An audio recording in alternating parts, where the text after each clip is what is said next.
Hello and welcome to this lesson on inverse proportion problem. By the time you finish this video, you will be able to first understand how inverse proportion works and recognize situations where one value increases while the other decreases. And next, write equations for inverse proportion, including cases involving powers and roots. Finally, you will practice solving inverse proportion problems step by step. Let's get started. Inverse proportion is when one value increases while the other decreases, but their product stays constant.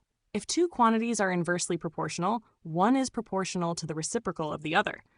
We write this as y is directly proportional to 1 over x, which gives the equation y equals k over x. Here, k is the constant of proportionality. No matter what values x and y take, their product xy always equals k. The graph is not a straight line. It forms a smooth curve called a hyperbola. As x increases, y decreases, but they never touch zero. When solving inverse proportion problems, follow 4 steps. Step 1, write the formula with k. Step 2, substitute the known values into the formula. Step 3, solve the equation to find k. Step 4, rewrite the full equation using the value of k. This gives the final relationship between y and x. Now let's dive into some exam-style practice questions. You can pause the video and try yourself. The problem says, the time, t seconds, it takes to fill a tank is inversely proportional to the square root of the water pressure, P, in bars. If the water pressure is 16 bars, the tank takes 20 seconds to fill. Find an equation connecting t and p. So first we write the formula for inverse proportion. T is proportional to 1 over the square root of p. That means the equation becomes t is equal to k divided by the square root of p, where k is a constant. Now we substitute the given values. We know that p equals 16 and t equals 20. So we write 20 is equal to k divided by the square root of 16. The square root of 16 is 4, so this becomes 20 equals k over 4.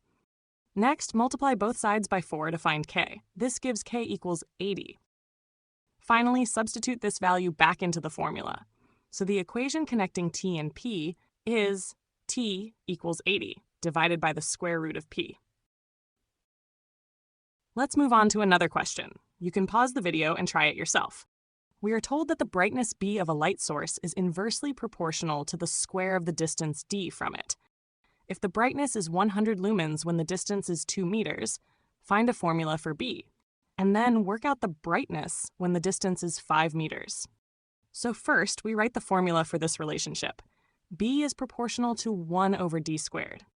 This gives the equation b equals k divided by d squared, where k is a constant.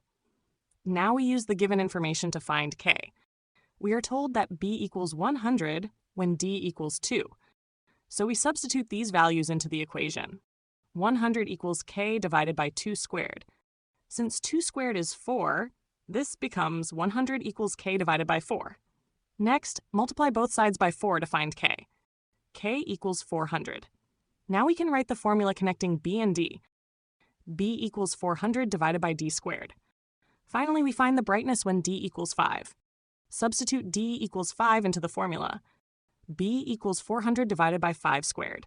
Since 5 squared is 25, we get b equals 400 divided by 25, which equals 16. So, the brightness of the light source is 16 lumens.